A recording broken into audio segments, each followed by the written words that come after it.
Merci, effectivement, c'est une invitation qui me touche particulièrement, puisque cette exposition a connu un triste sort. Elle a quand même été visible un tout petit peu au centre Pompidou-Metz. Elle devait ouvrir là-bas le 18 mars 2020. Le confinement a commencé le 13 mars, donc on était en plein montage, fin de montage, toutes les œuvres étaient là, mais l'exposition n'a pas pu ouvrir avant la réouverture des institutions françaises un peu avant l'été 2020. Elle a ouvert juste le temps de l'été. Et puis ensuite, on l'a entièrement démontée, déplacée, réinstallée au MUSEM. Et alors là, elle a eu un sort encore plus triste, puisque c'était une exposition fantôme. Elle a été entièrement installée, et puis, alors je suis désolé, il ne faut pas que les diapositives passent avant moi. Le MUSEM n'a pas pu malheureusement l'ouvrir, puisque le deuxième confinement est arrivé à ce moment-là. Donc l'exposition était entièrement installée, mais visible que de quelques chercheurs qui ont pu y avoir accès en contactant la conservation du MUSEM. Alors folklore, effectivement, Maxime a fait, dans cette introduction, a déjà tracé les grandes lignes. C'est ce sous-titre, artistes et folkloristes, une histoire croisée, c'est une collaboration entre le Centre Pompidou-Metz, un centre d'art et de réflexion sur l'art moderne et contemporain, et le MUSEM, Musée des civilisations de l'Europe et de la Méditerranée, que vous connaissez bien puisqu'il est tout près d'ici. Le MUSEM est l'héritier du Musée national des arts et traditions populaires, le même héritier des salles de France et des salles d'Europe, du Musée de l'Homme et du Musée d'ethnographie du Trocadéro.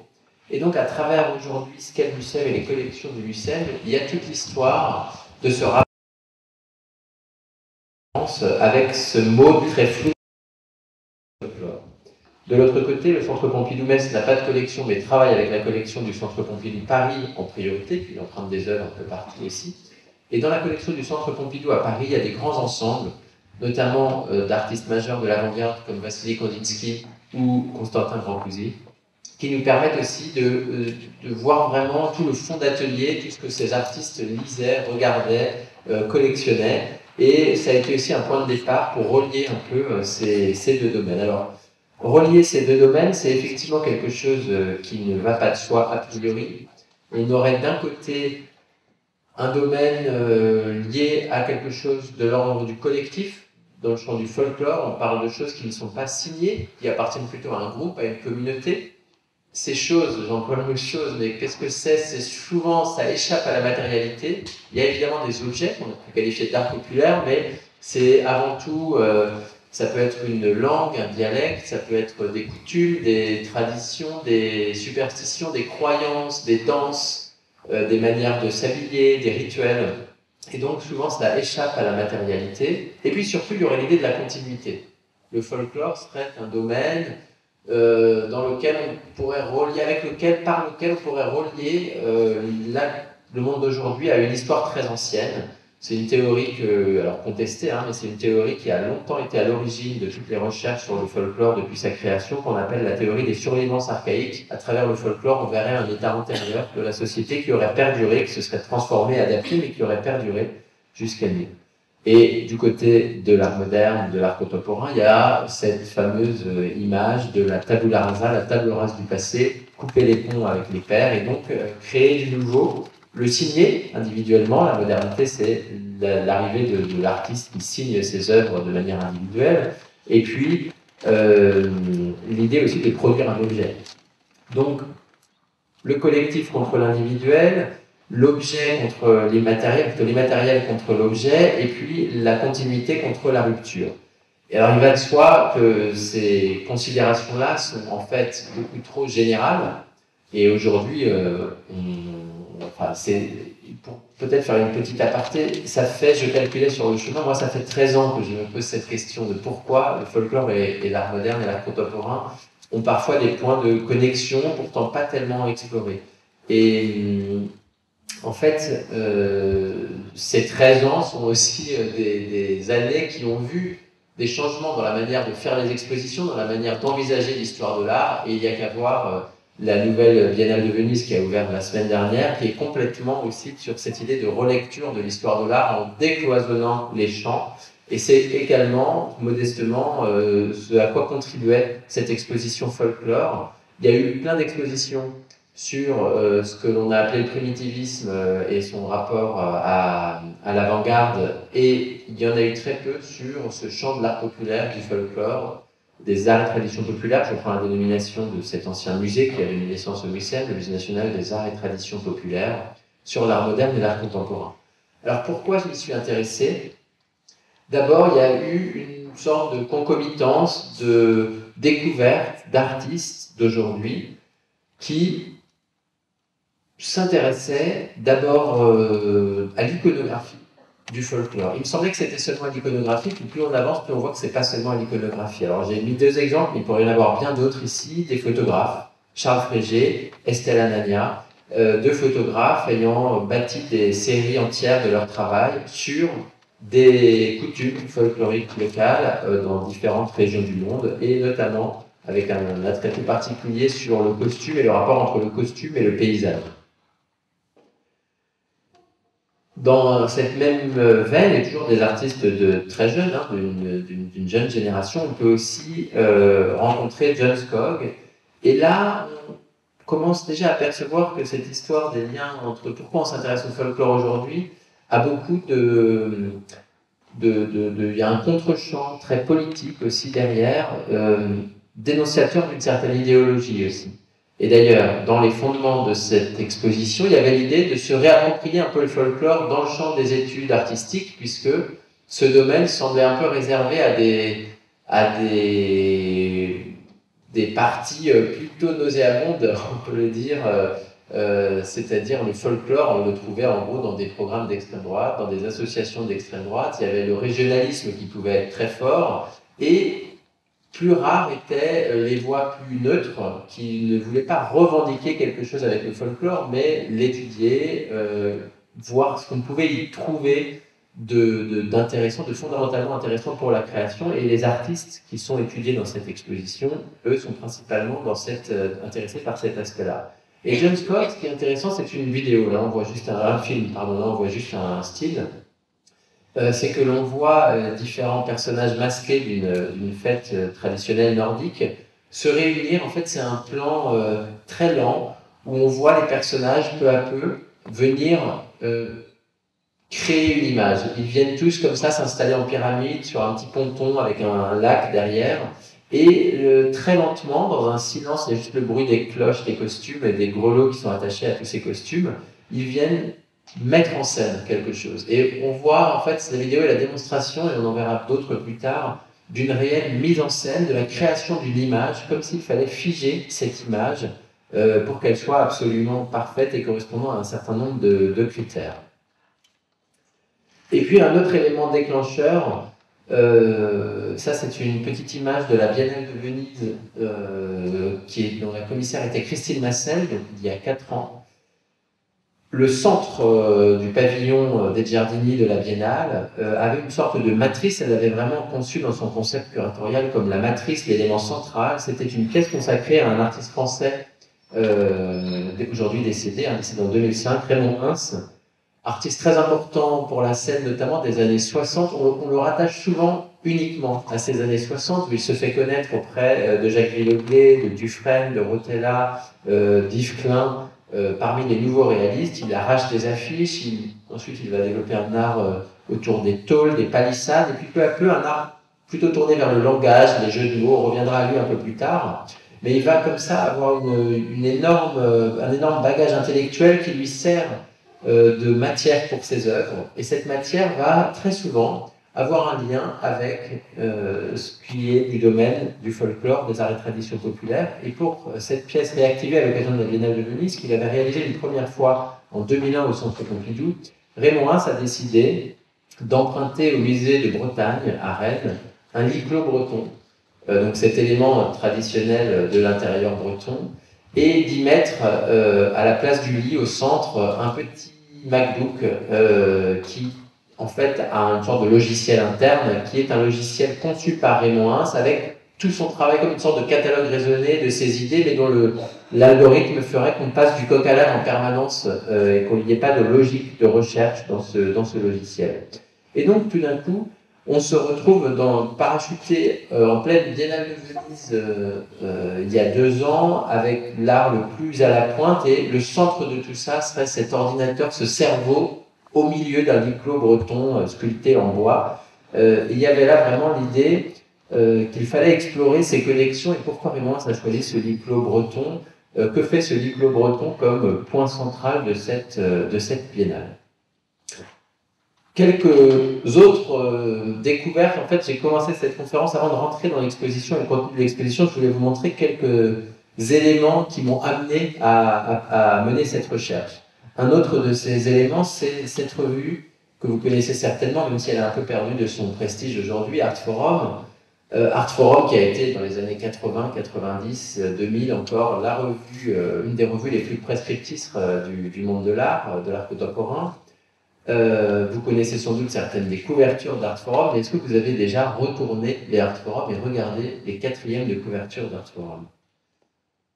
Les quatrièmes de couverture d'Art Forum, depuis le mois d'avril 1987, ont, à quelques exceptions près, toujours une image de folklore, généralement de folklore suisse, une image issue de la collection d'un galeriste, et c'est sa publicité, c'est la publicité pour sa galerie, la galerie Bruno Bischofberger à Zurich.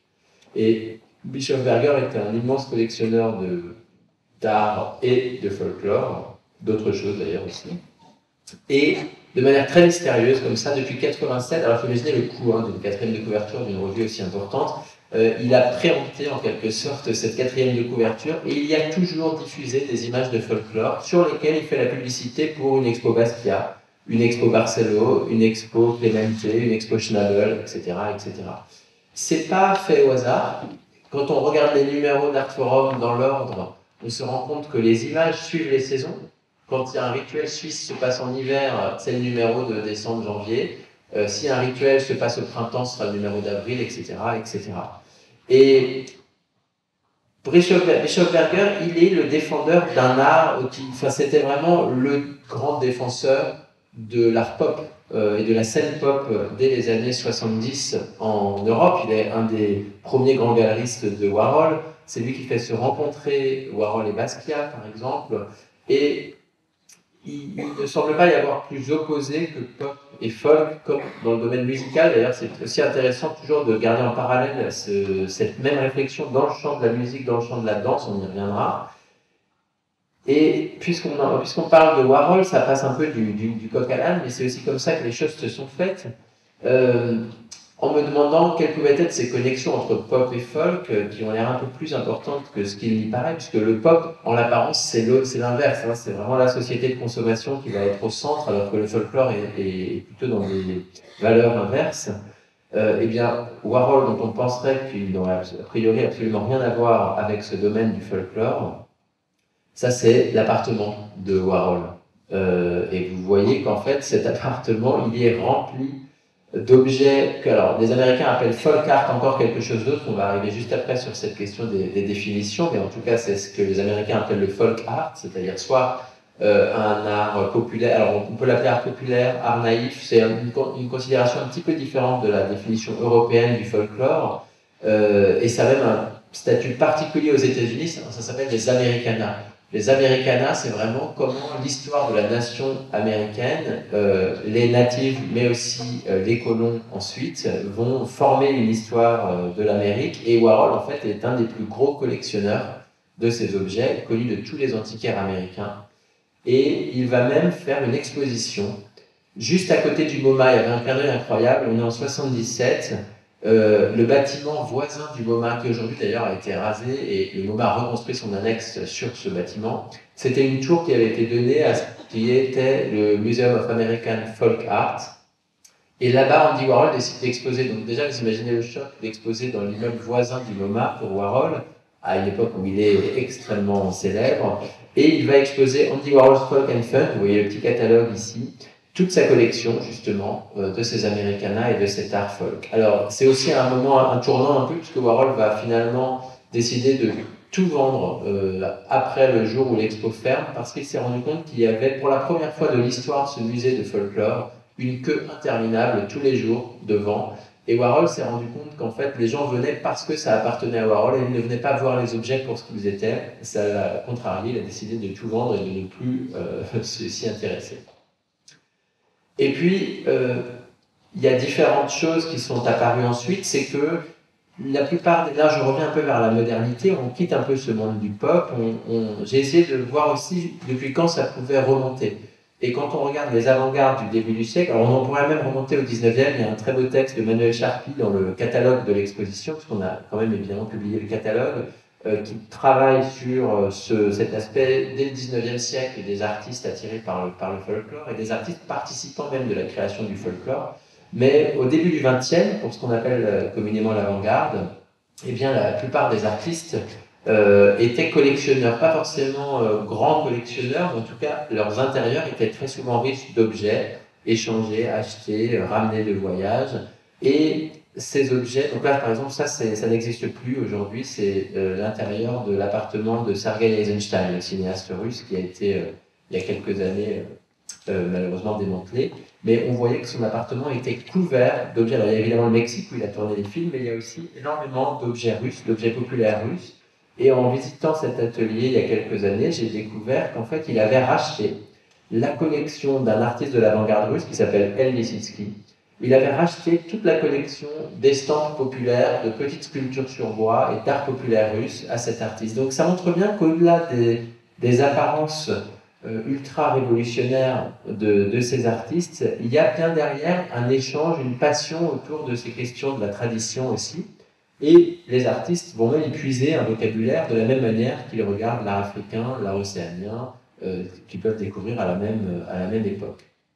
D'ailleurs, petit clin d'œil, la photo à gauche, c'est une petite statuette d'un village particulier qui a une production sur bois, comme ça, en Russie, dans l'appartement d'Eisenstein.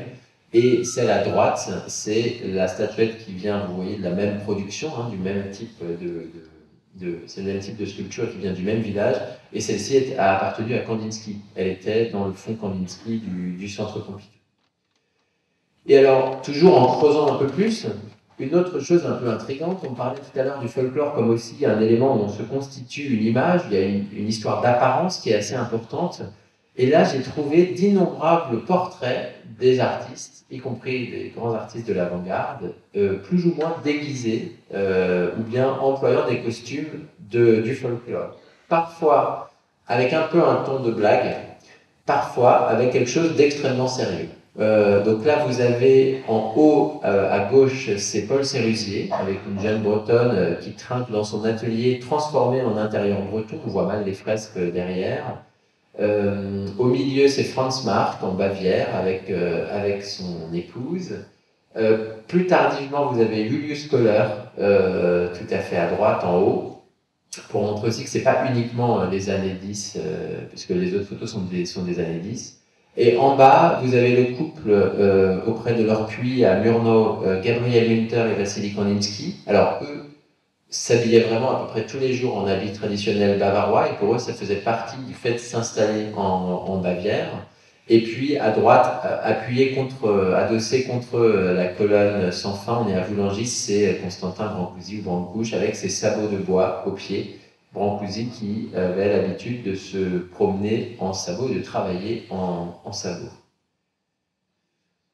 Puisque nous parlons sabots, voilà justement l'un des points de départ de cette exposition.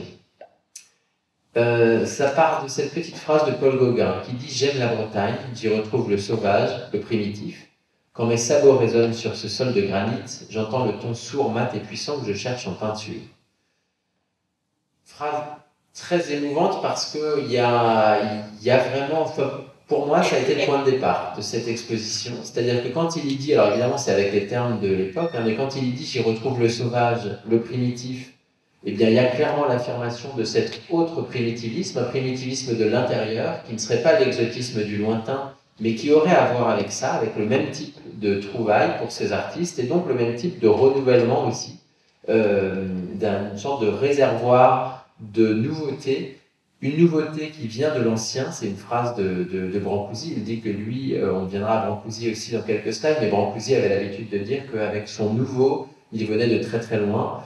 Cette idée d'aller comme ça, de rentrer dans une faille qui lui permet de rejoindre le passé.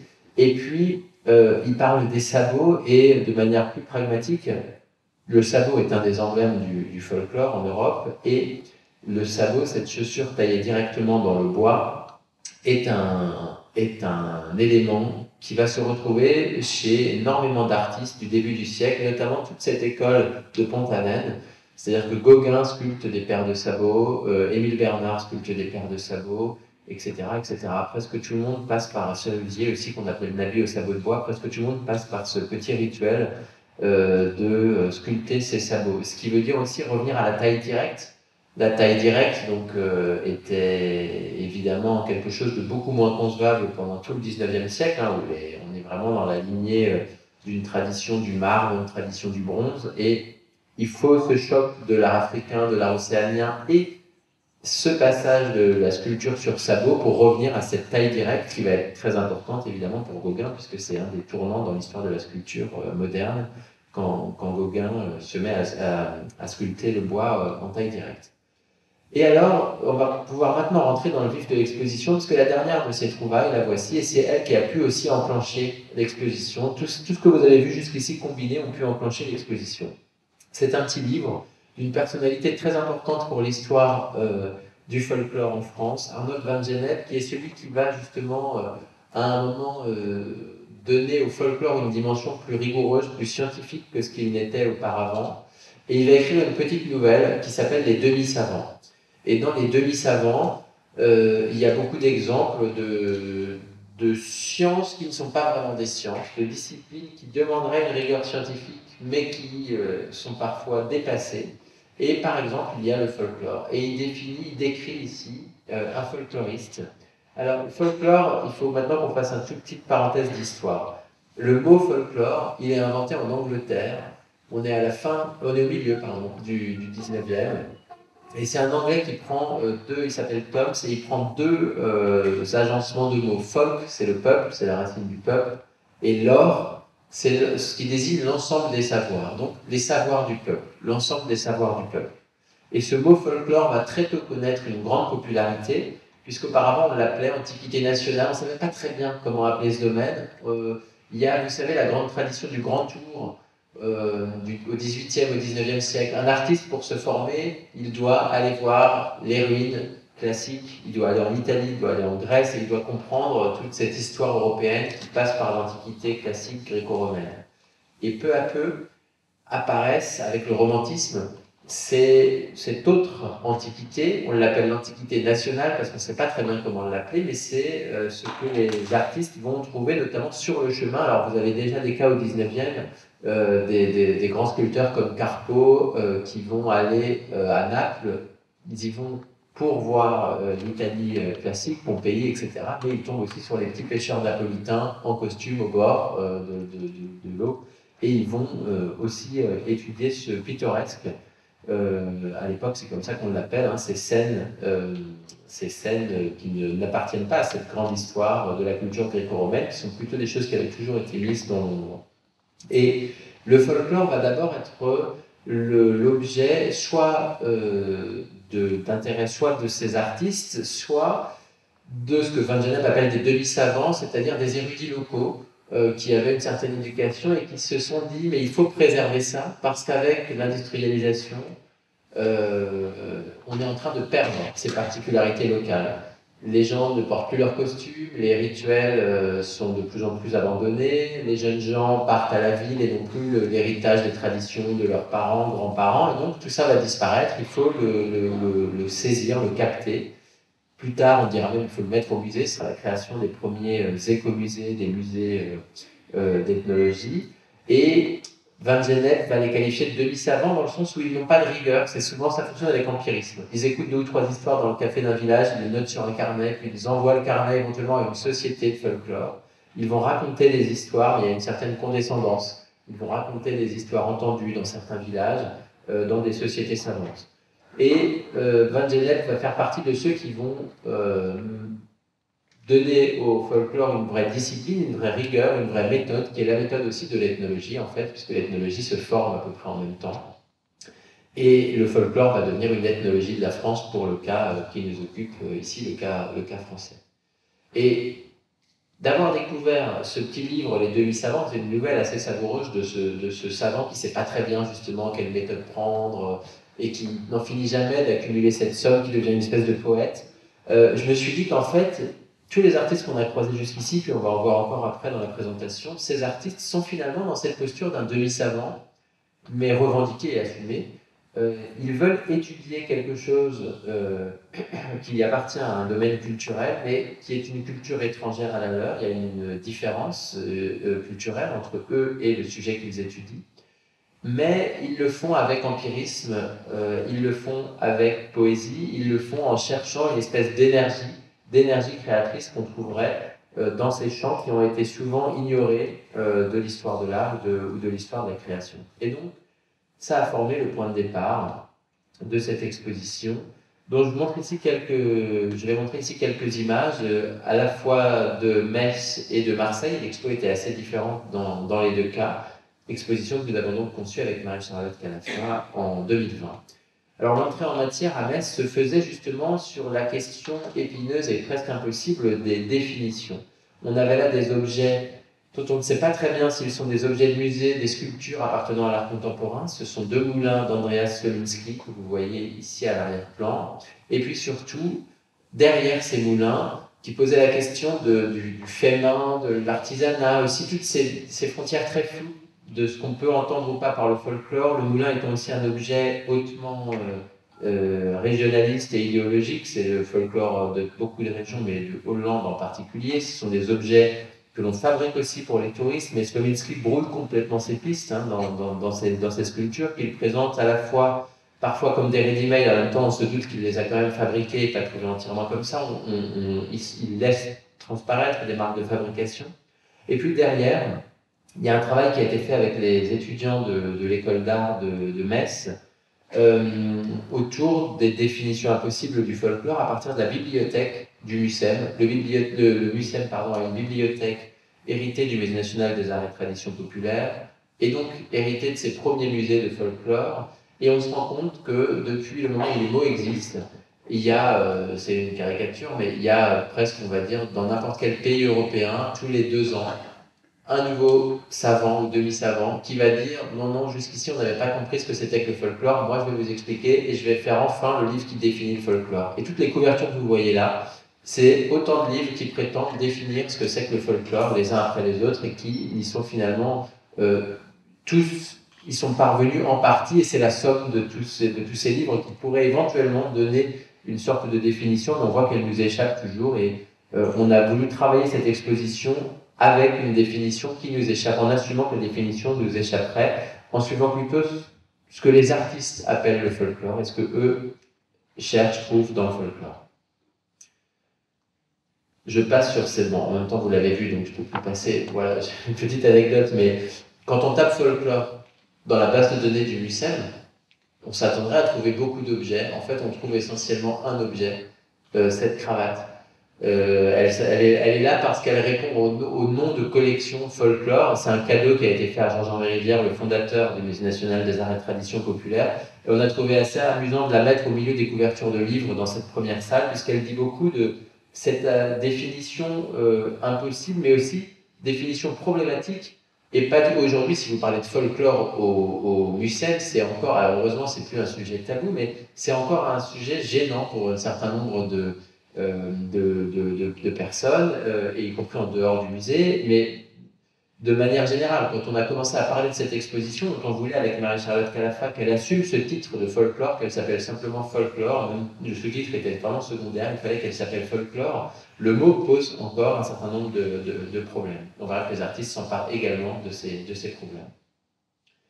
Alors, on a procédé ensuite par étude de cas, des cas qui nous semblaient les plus révélateurs d'un aspect en particulier de la relation art-folklore.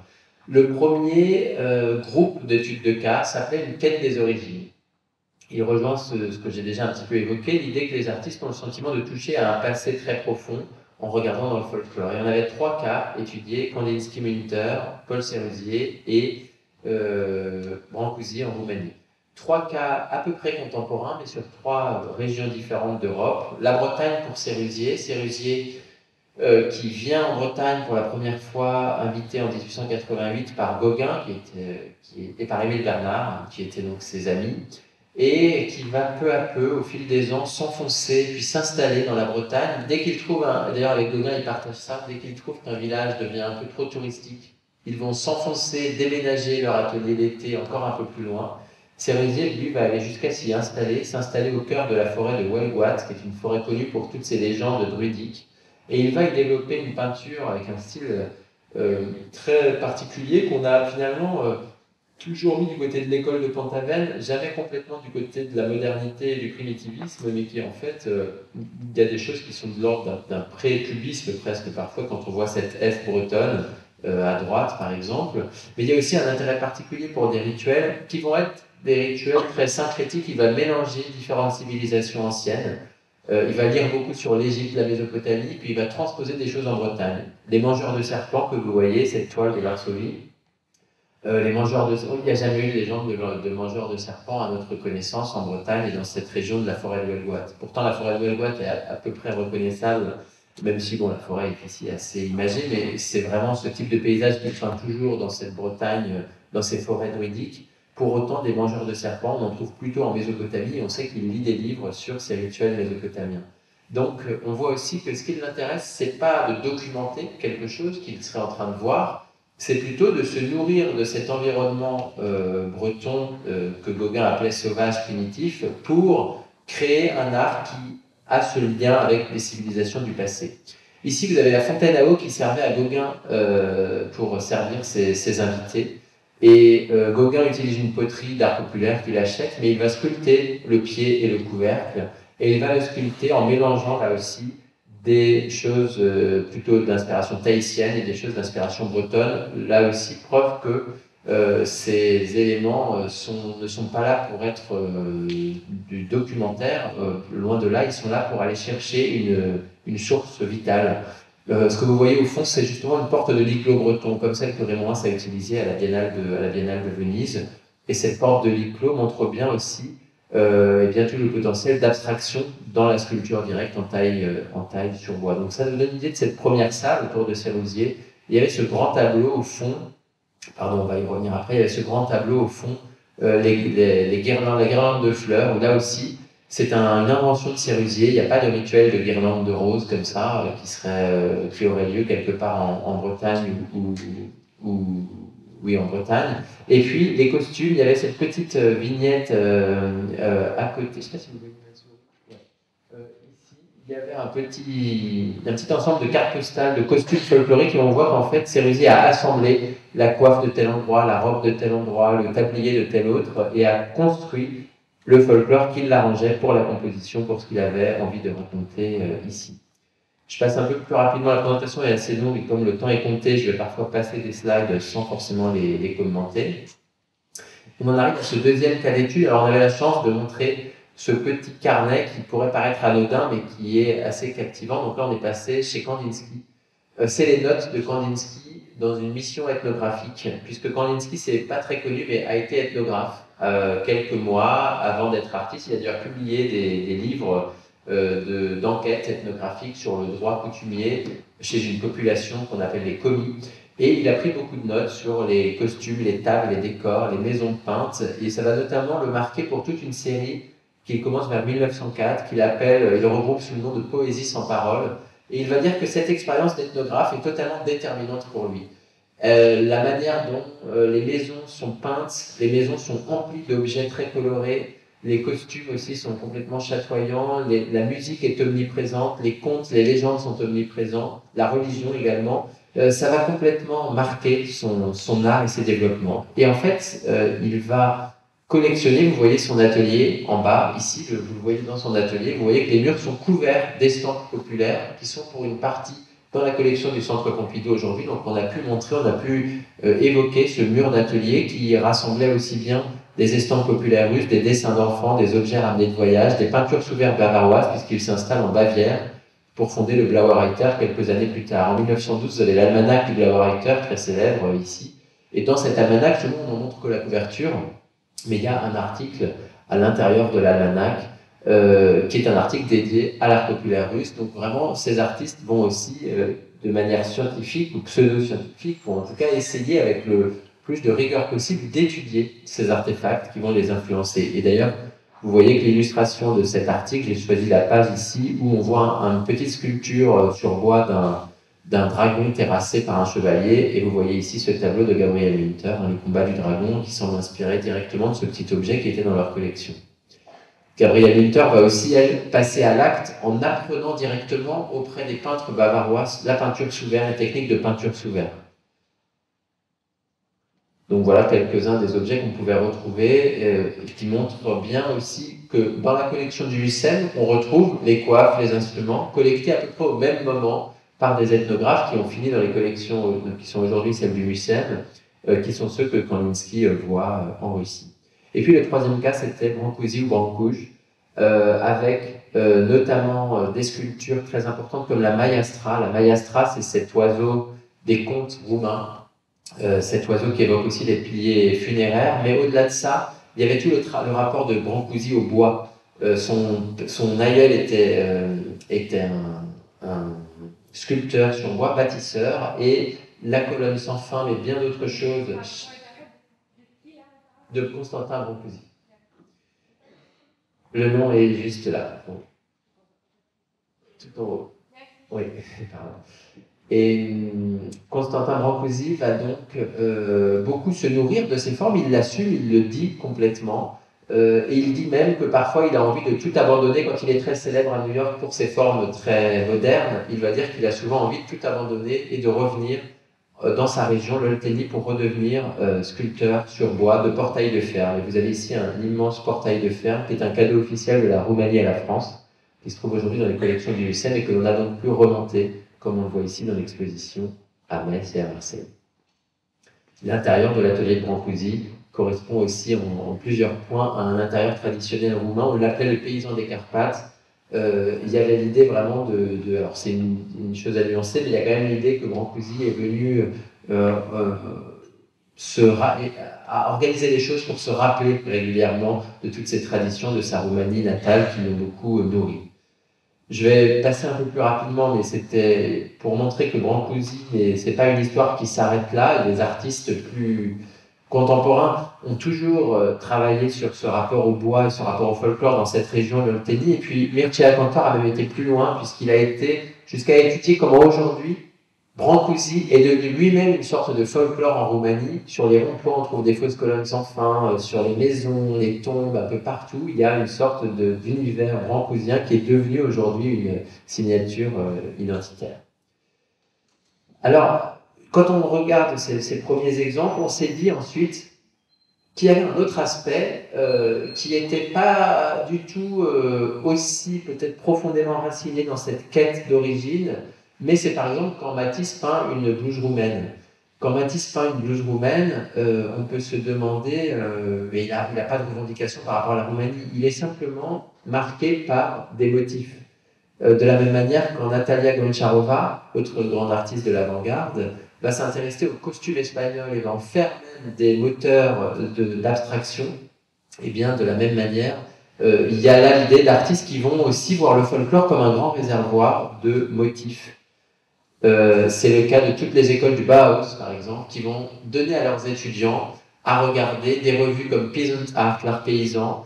Johannes Itten va faire des cours entiers sur les motifs traditionnels et les artistes du textile comme Günther Stölz ou bien sûr Sophie Tauberhardt vont aussi beaucoup travailler les textiles dans leurs motifs et techniques traditionnelles avec cette idée à la fois d'un lien avec le passé très lointain, quand même on l'a toujours chez elle, mais il y a aussi bien sûr l'idée de ce grand répertoire de motifs et de formes. Ça a formé donc un deuxième axe de recherche, la quête des origines, les motifs. Un troisième est apparu bientôt, c'est l'aspect plus politique de tout cela, puisque cet attrait pour le folklore, il va souvent être lié aussi à des revendications ou bien à des dénonciations.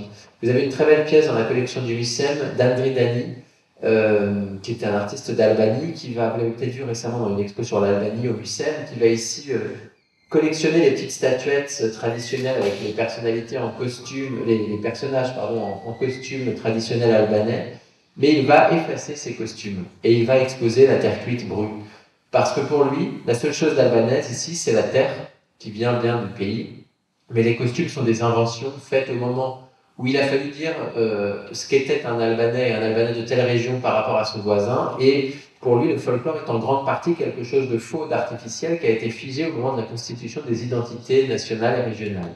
Et donc il vient ici, dans un geste assez violent, il y a cette vidéo où il efface les costumes et il n'emmène avec lui que les statuettes brutes. Des redéfinitions de costumes plus politiques, vous en avez plusieurs. Ici, c'est Rory, une artiste activiste en Islande, qui en 74, j'ai eu un doute sur l'année 74 ou 77, non 74, va proposer un nouveau drapeau national islandais. Et en fait, vous voyez qu'il est plein de symboles sur les accords passés entre l'Islande et les États-Unis à ce moment-là, accords militaires commerciaux. Le drapeau américain, en fait, constitue le costume. Les balles d'armes, parce qu'il y a toutes les complications avec l'OTAN aussi, qui sont des apparats du costume. Et elle va comme ça réinventer un costume national et défiler à l'université en 74 de manière provocante dans ce costume. Une autre pièce plus proche de nous et plus intéressante, Mélanie Manchot, enfin plus intéressante non, mais tout aussi intéressante sur d'autres choses encore, là c'est l'aspect aussi de transformation du folklore par le tourisme de masse. Et en fait, vous voyez cette vidéo et on voit le monde entier passer dans cette vidéo et devenir suisse 30 secondes pour une photo souvenir. La bande son, on entend le photographe fabriquer l'image, dire non, l'instrument il se tient plutôt comme ça, un peu plus à droite, le chapeau se met comme ça. Et ils sont devant un papier peint faux, mais le vrai paysage est juste dehors, derrière eux. À un moment, la caméra s'éloigne, on voit qu'on est en pleine station de ski. Mais pour que l'image soit parfaite, il faut que le fond soit parfait aussi. Et puis cette vidéo nous met très mal à l'aise, parce qu'en fait, on est en train de regarder nous-mêmes des stéréotypes, et notamment des stéréotypes ethniques, puisqu'on a l'impression que le monde entier passe devant la caméra, mais en fait, c'est notre imaginaire qui nous a amené à penser cela parce qu'il est dévié par des conceptions. Et tout d'un coup, cette vidéo était extrêmement riche de sens sur tout ce que le folklore peut vouloir dire aussi dans les grands débats sur l'intégration aujourd'hui, et notamment en Suisse, où c'est un sujet particulièrement complexe. Je vais passer Jimmy Durham, sinon on n'aura pas le temps de tout voir, ainsi que Valentin Caron. Sur cette partie, on pourra revenir à cette partie plus politique si vous le souhaitez, mais comme le temps passe très vite, je vais essayer quand même d'aborder les différentes facettes que l'on avait développées dans l'exposition. Donc, la quête des origines, le réservoir de formes et de motifs, un aspect plus contestataire, politique et de dénonciation aussi, de ne pas prendre le folklore comme quelque chose de naturel ou d'acquis, mais aussi assumer l'aspect artificiel et politique qu'il y a en lui. Il y avait donc, vous avez vu, je suis passé très vite, mais beaucoup d'autres pièces dans cette section-là, qui est évidemment très, très passionnante aussi. Mais la quatrième, dans laquelle on rentre maintenant, c'est un autre domaine assez passionnant, c'est la question de l'immatériel. Le folklore est en fait le moment où le musée va accepter de conserver de l'immatériel. Et les deux seuls moments où le musée conserve de l'immatériel, ça a été dans le folklore, enfin historiquement, dans le folklore, puis dans l'art contemporain. Joseph Beuys, par exemple, est une des grandes figures, et il dit cette phrase très belle: dans le folklore, je trouve une forme de compréhension pour le futur et une appréhension plus moderne de ces pouvoirs qui existent dans la mythologie. Et Joseph Beuys va s'intéresser énormément aux mythologies, notamment aux grands mythes eurasiatiques, que l'on trouve dans tous ces dessins de jeunesse notamment.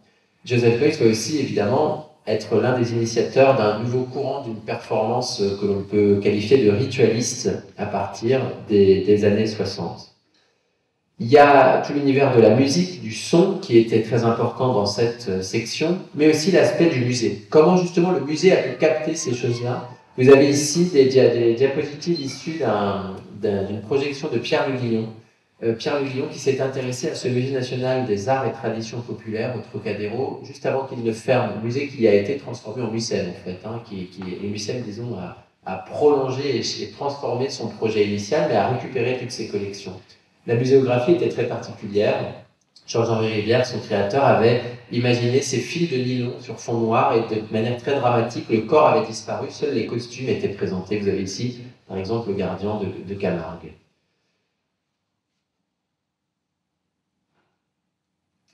Cet aspect muséographique aussi, comment capter ce domaine du folklore et le muséifier, le documenter, Dans les années 70, ça va être un tournant assez important. Pour les années 70, ce rapport à la science, à l'ethnographie, à l'anthropologie est assez crucial chez beaucoup d'artistes. On peut penser à Boltanski, on peut penser à Nikolaus Lang, on peut penser à Lothar Baumgarten, et un moins connu, c'est Claudio Costa. Claudio Costa, et ça c'était vraiment une découverte fascinante pour l'exposition, en 1975, il a découvert ce petit village, un petit hameau, Monteghirfo. Monteghirfo, c'est en Ligurie, près de Gênes, dans les montagnes.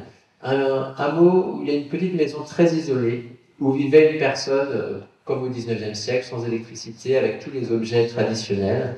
Et cette personne elle était disparue sans descendance, et la maison, simplement les habitants, les voisins avaient fermé les volets. Une fois la personne disparue. Et Claudio Costa, des années plus tard, découvre cette maison, ouvre les volets, la trouve intacte dans tout ce que cette personne avait pu laisser, et décide de muséifier tout ça et d'en faire une œuvre d'art. D'ailleurs, il va écrire des lettres à Marcel Duchamp en disant qu'il s'est complètement trompé avec le ready-made en emmenant l'objet au musée. Il faut plutôt que le spectateur du musée aille voir des œuvres dans un environnement. Il appelle ça, c'est un grand théoricien aussi, il appelle ça le paysement. Il dit qu'on a dépaysé l'objet, il faut laisser l'objet paysé, il faut le laisser dans son paysage. Et donc lui, vous voyez en haut à droite un petit panneau, c'est le panneau qui indique le lieu-dit, Monteghirfo. Il ajoute un tout petit panneau jaune, c'est pas très lisible ici, mais il ajoute un tout petit panneau jaune, musée d'anthropologie active. Et en fait, il va considérer comme son œuvre d'art toute la maison, il va simplement étiqueter tous les objets, puis il va les documenter, les photographier, parfois les utiliser dans des performances, les utiliser pour des sculptures aussi. Mais il y a vraiment l'idée de presque d'un écomusée avant l'heure. On est la même année que la création de ce concept d'écomusée, d'un musée dans son paysage, dans son environnement. Je vous avais dit qu'on reparlerait de Raymond Hince. Alors justement, Raymond Hince donc il y avait à Venise ce micro, cet ordinateur. En fait, le folklore chez Raymond Hince, c'est quelque chose de très présent. Et il va notamment mener des enquêtes, Raymond Hince. Et l'une de ces enquêtes qu'on présentait dans l'exposition, elle est assez drôle puisqu'elle invente une sorte de jumelage fantastique entre Kassel, une ville dans le nord de la France, connue pour son carnaval des géants, et Kassel, en Allemagne, connue pour être la ville natale des frères Grimm, et la ville de la Documenta. Raymond Hince rêve d'être invité à la Documenta, il n'est pas invité, il y a plusieurs années, c'est tous les 5 ans, donc en plus quand on n'est pas invité, il faut vraiment attendre longtemps, et il commence à être un peu agacé de ne pas être invité, puis il se dit, puisque je ne suis pas invité à Kassel, je vais exposer à Kassel, et il va à Kassel en France, et il fait une contre-exposition au moment de la Documenta. Et puis 5 ans plus tard, Catherine David est commissaire de la Documenta, comme la première fois qu'une commissaire française fait cette exposition. Et donc, elle invite officiellement Raymond Hince. Et là, Raymond Hince se dit, moi, il y a 5 ans, je voulais y être. J'étais pas invité, j'ai fait une Documenta à Kassel tout seul. Donc maintenant, si vous m'invitez à la vraie Documenta, on va jumeler Kassel et Kassel. Et il fait venir les géants du carnaval de Kassel devant les frères Grimm.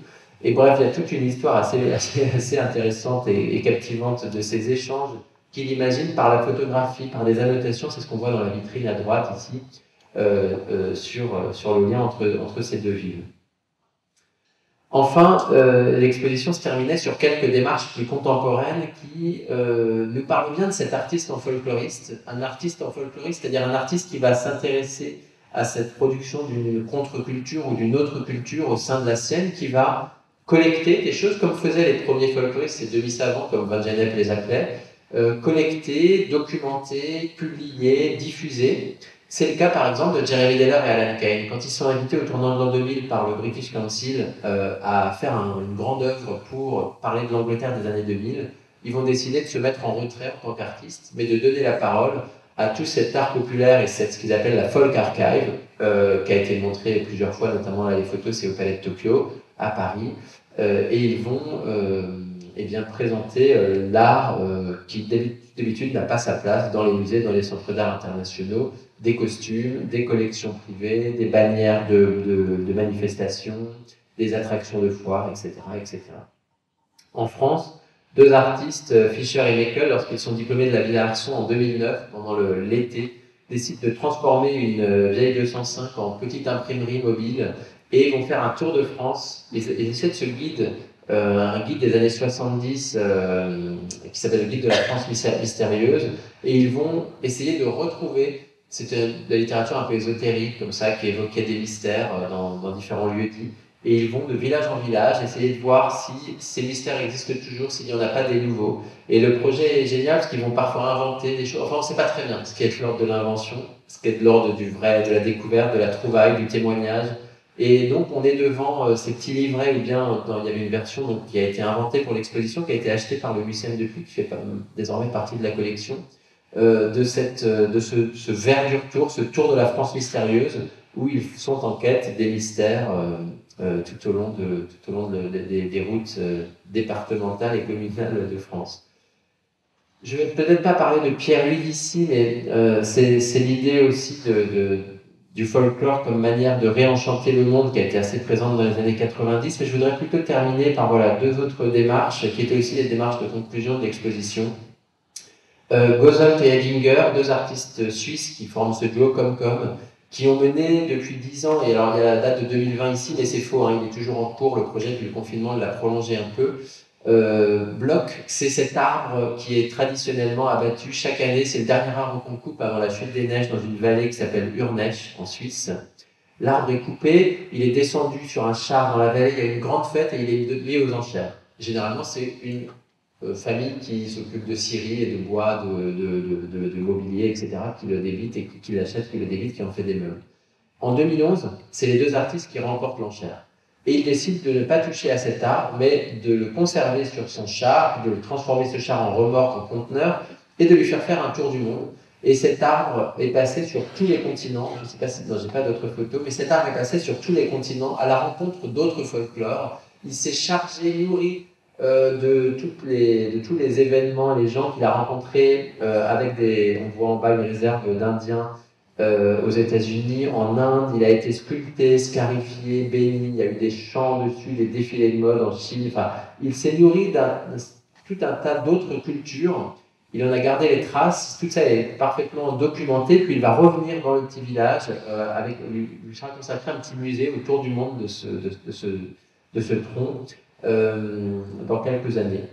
C'était assez beau de terminer par ça, parce que c'est l'idée de ce folklore qui s'est toujours défini historiquement comme quelque chose de local, de fermé, géographiquement, ou bien, comment on peut dire, soit c'est une communauté en particulier, c'est un village en particulier, c'est une région en particulier, c'est un pays en particulier. Le folklore a toujours été un déterminant cloisonné. Et là, tout d'un coup, ces artistes nous disent qu'en fait, le plus intéressant dans le folklore n'est pas ça, c'est l'idée du rituel, c'est l'idée justement d'emmener ce rituel à la rencontre d'autres, de voir comment il va se transformer, comment les habitants réagiront ensuite dans le village, parce que le tour, encore une fois, est parfaitement documenté. Et donc il y avait l'idée de alors c'est Vasarely qui emploie ce terme, d'un folklore planétaire.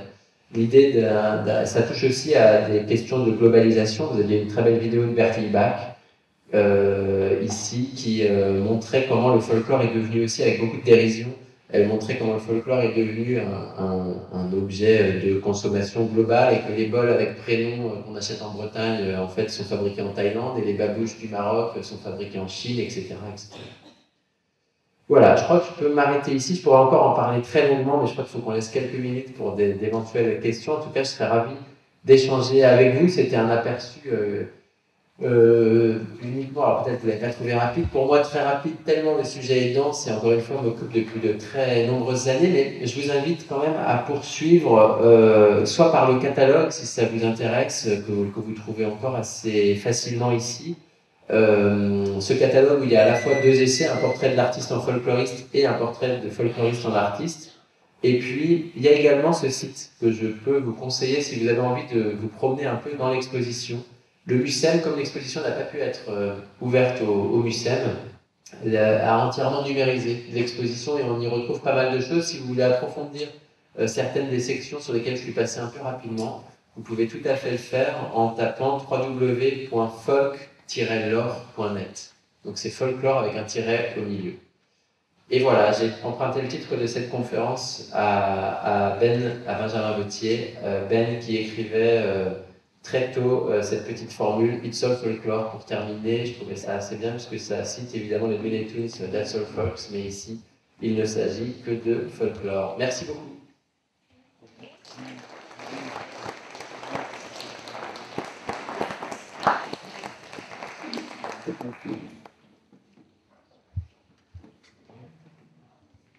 Merci beaucoup, Jean-Marie.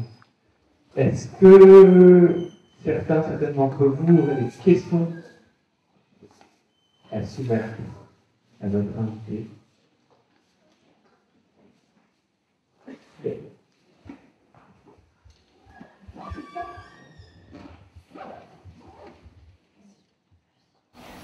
C'était plus pour savoir si vous comptez peut-être continuer une autre exposition ou autre chose, mener ce projet autre part. Oui, très bonne question. Le rêve, qui était là depuis le début presque, c'est de faire un volet 2 de cette exposition qui se consacre à l'idée de folklore de manière globale aujourd'hui. Qu'est-ce que ça veut dire folklore en Afrique? Qu'est-ce que ça veut dire folklore en Amérique latine, etc. Parce que là, on s'est, par aussi raisons méthodologiques et temporelles, concentré sur l'Europe parce que les collections aussi nous amenaient vers l'Europe. Le sujet était envisagé de manière très liée à l'histoire européenne. Il y avait toute une salle sur les récupérations idéologiques du folklore dans les années 40, que ce soit en Allemagne, et on étudiait beaucoup la France et notamment le régime de Vichy, qui va employer des artistes. Pétain demande à des artistes de faire revivre le folklore, y compris des artistes qui auraient pu être des artistes de l'avant-garde. Il leur demande expressément de faire du folklore pour vivifier l'art populaire français. Donc on étudiait ce cas de manière très européenne. Le mot folklore est très européen aussi à sa création. Mais on aimerait beaucoup, on en a déjà un peu parlé, mais je ne sais pas si ça verra le jour très concrètement bientôt, mais dans l'absolu, on aimerait beaucoup envisager maintenant un volet plus global. La fin ouvrait sur ces problématiques de globalisation. Et c'est assez passionnant d'envisager ce mot de folklore en Afrique aujourd'hui, par exemple. C'est un tout autre débat, le mot ne veut pas dire la même chose, il n'a pas la même histoire, et c'est voilà, c'est ce qu'on aimerait faire.